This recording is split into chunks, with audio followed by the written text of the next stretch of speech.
बराबरी और जो खुशी और जो एक वीडियो टाइम नहीं हुई कोई ठान मान दे क्या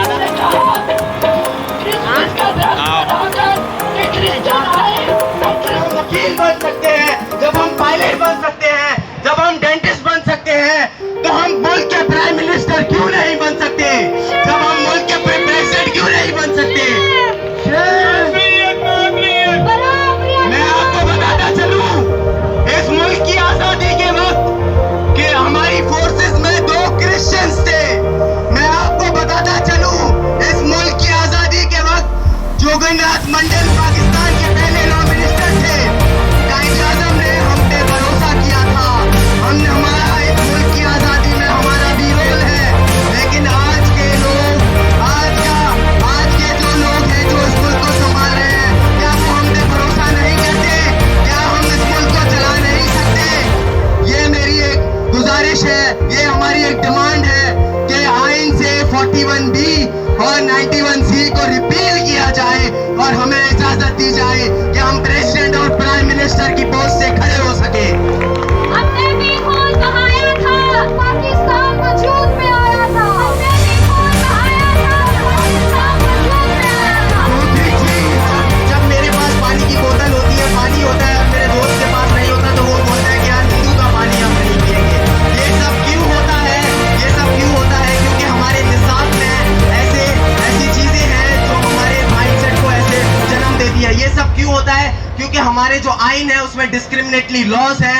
हमारा आइन डिस्क्रिमिनेटरी लॉज है। जैसे मैंने आपको कुछ बताया, कुछ आपको हमारे दूसरे साथी बताएंगे। तो हम तो वो हक्का है तो पारड़ियों पंहिंजे मज़हब जो पाण तयो नथियूं करे सघनि। 9 साल जी, 13 साल जी, 14 साल जी, 16 साल जी ॿाड़ी कहिड़ो बि हिकिड़ो पाण खे मज़हबी आलिम सॾाईंदड़, जंहिंखे मज़हब जी का ख़बर कोन्हे पर उनखे नफ़रत जी ख़बर आहे, उहो उन्हनि खे अगवा करे उन्हनि खे हिकिड़ो सर्टिफिकेट ॾेई छॾे थो त हाणे तव्हांजो मज़हब बची वियो। असांखे जेके बि माण्हू हिते मौजूदु आहियूं उन्हनि खे उन्हनि जो इहो सिस्टम क़बूल न आहे।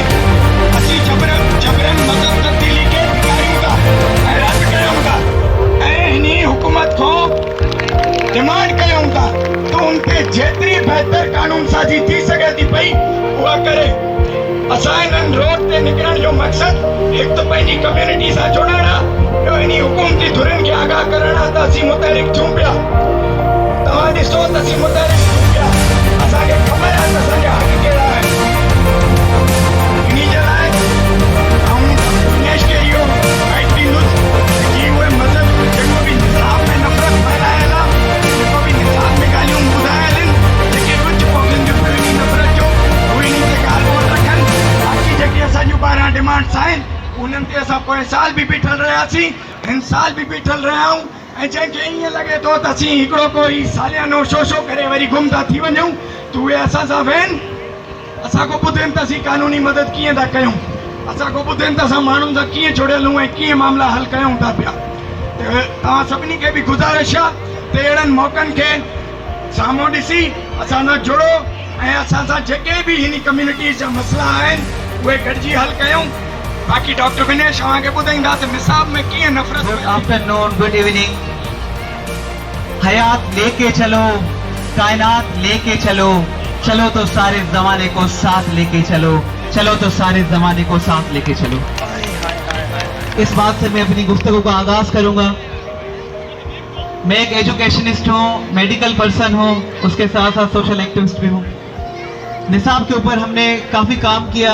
एक बात मुस्बत हुई है इन 3 सालों के अंदर जो मैं वो भी शेयर करूंगा। पाकिस्तान में पहली बार अक़ीलतियों के लिए, माइनॉरिटीज़ के लिए, जिसमें क्रिश्चियन, हिंदू, पारसी, बहाई और अनेक बुद्धिस्ट वगैरह मतों के लिए अपना अपना मजहबी निसाब तश्कील दिया गया है NCC की तरफ से, नेशनल कैरिकुलम काउंसिल की तरफ से। ये एक अच्छा कदम उठाया गया है जिनमें 5वीं जमात तक जो है किताब बन चुकी हैं।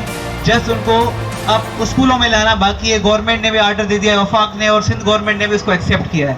सबसे अच्छी बात ये हुई है इन दिनों में। अब इस पे फोर्स करना है कि इस पे अमल हो ताकि हर मजहब वाले को इस्लामियत की जगह पे अपना अपना सब्जेक्ट हिंदू धर्म का, बुद्ध मत का, सिख मत का पढ़ने का हक हासिल हो, ना कि उसको कोई और मजहब की किताब जबरदस्ती थोपी जाए।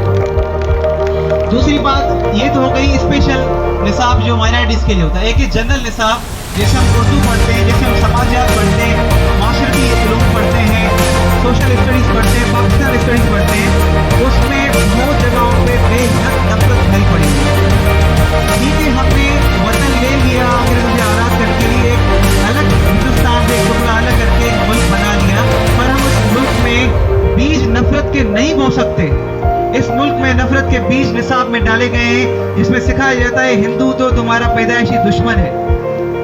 हिंदू तुम्हारा दुश्मन नहीं है, तुम्हारी दुश्मनी तुम्हारी पॉलिटिकल इशू इंडिया के साथ है। हिंदू तो पूरी दुनिया में रहता है, हिंदू तो सिंगापुर में भी रहता है, कनाडा में भी रहता है, अमेरिका में भी रहता है, पूरी दुनिया में फैला हुआ है। क्रिश्चियन तो पूरी दुनिया में फैला हुआ है। तो यहाँ सिखाया जाता है हिंदू तुम्हारा दुश्मन है, उसके साथ बैठना नहीं है, उसके साथ खाना नहीं खाना, उसके सलाम नहीं करना है, सलाह नहीं करना है, ये नहीं करना है। ये समाजियात में, हिंदी में, उर्दू में, हर इवन साइंस में भी नफरतें यहाँ ऐड की गई हैं। तो बहुत सारी जगहों पे इम्तियाज है, जिसकी वजह से जो स्कूल में मासूम बच्चे पढ़ रहे हैं वो साथ खेलते नहीं है कि ये बच्चा हिंदू है, ये फिला है। जब छोटे बचपन में 5 साल के बच्चा ये नफरत सीखेगा, आपस में भेदभाव सीखेगा, आप सोचें यहाँ हम कैसी जनरेशन क्रिएट करने वाले। एक सियासतदान बड़े लीडर हैं, उनसे पूछा गया कि पॉलिटिशियन एंड लीडर में क्या फर्क होता है। उसने बताया कि पॉलिटिशियन जो है नेक्स्ट इलेक्शन के बारे में सोचता है, और जो लीडर होता है वो नेक्स्ट जनरेशन के बारे में सोचता है। तो हमारे यहाँ अफसोसन एक भी कोई लीडर नहीं उठा कि जो निसाब की तरफ देखे, क्योंकि निसाब वो चीज़ है जो आपकी जनरेशन बनाती है, नस्लें बनाती है। नस्लें कोई मेडिकल कॉलेज से नहीं बनती, नर्सरी में जो निसाब पढ़ के आता है वहीं से तरबियत शुरू हो जाती है। वहां अगर बेसिक तरबियत आप नफरत अंगेज दे रहे हैं तो आप मुल्क कैसा होगा?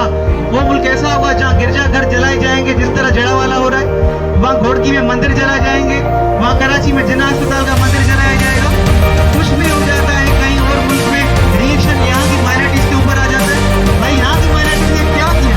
वो तो यहाँ की पुरअमन शहरी है, कंट्रीब्यूटिंग शहरी है, बिजनेस कम्युनिटी है, डॉक्टर है, इंजीनियर है, साइंटिस्ट है। आजकल तो आर्मी में भी शायद कर रहे हैं, हर फील्ड में वो सारे फहरिस्तें, बड़े अच्छे नंबर लेते हैं, जॉब्स में भी उनकी इज्जत है, मकाम है, लोग उनको रेस्पेक्ट करते हैं। अमन पुरअमन शहरी है, क्राइम में आपको हार्डली उंगलियों में गिनने जैसे लोग भी नहीं मिलेंगे माइनॉरिटीज के जो क्राइम में मुलवस हो। ऐसे शहरियों को आप बेसिक हकूक नहीं दे रहे। हमारे बच्चे ख्वाब नहीं देख पा रहे कि वो प्राइम मिनिस्टर बने, किसी सुप्रीम पोजीशन पे नहीं आ सकते। और ये हमारी जो पॉलिसी मेकर है उनको सोचना पड़ेगा कि यकसानियत एक बोरियत है। कभी भी मुल्क यकसानियत पे मबनी नहीं होते कि एक तरह के लोग हों, एक लिबास वाले लोग हों, एक सोच वाले लोग हों, इससे मुल्क नहीं बनता। मुल्क में तनाव लाना पड़ेगा, इसको डाइवर्सिटी बोलते हैं। बगैर डाइवर्सिटी के यूनिवर्स जो है बेकार है, यूनिवर्स की खूबसूरती खत्म हो जाएगी। ये बाग है जहाँ हम खड़े हुए, एक ही तरह के अगर पेड़ हो तो आपको यहाँ अच्छा नहीं लगेगा, एक ही तरह का रंग हो तो आपको अच्छा नहीं लगेगा। You are in different colours, ये खूबसूरती है। डिफरेंट कलर्स के लोग हैं, डिफरेंट दुनिया में रेसेस हैं, डिफरेंट लैंग्वेजेस हैं, इनको रेस्पेक्ट करना पड़ेगा। जब तक निसाब में ये नहीं लाया जाएगा कि हर मजहब की म्यूचुअल रेस्पेक्ट होगी, उसकी इज्जत होगी, जैसे अपना मजहब आपको कह रहा है। आजकल आपने देखा कि नीरज चोपड़ा की मजहब ने क्या पैगाम दिया मोहब्बत का, उसके लिए तालियां हो कि भाई अंशुल नदी मेरा बेटा है, वो गोल्ड लाया, मेरा बेटा सिल्वर लाया, कोई बात नहीं, दोनों घर के बेटे। तो जब दो दूसरे मुल्कों की माएँ इतनी मोहब्बत रख सकती है, हम आपस में रहने वाले मोहब्बत से नहीं रह सकते। शर्म क्या मकाम है हमारे लिए कि हम मोहब्बत क्रिएट नहीं कर पाए, नफरतों को फरोग दिया। तो कबीर कहते हैं हम सब दुनिया के लोग एक हैं। क्या कहते हैं? कबीरा कुआं एक है, द वेल जैसे पानी भरा जाता है वो एक है। कबीरा कुआं एक है, पनिहारी अनेक, पानी पीने वाले अनेक हैं। कबीरा कुआं एक है, पनिहारी अनेक, बर्तन सबके न्यारे हैं, पानी सब में एक। शाह अब्दुल लतीफ कहते हैं वादत सा कसरत थी, वादत सा कसरत थी, कसरत वादत कुल, हक हकीकी हेकड़ो याई वीर गुल।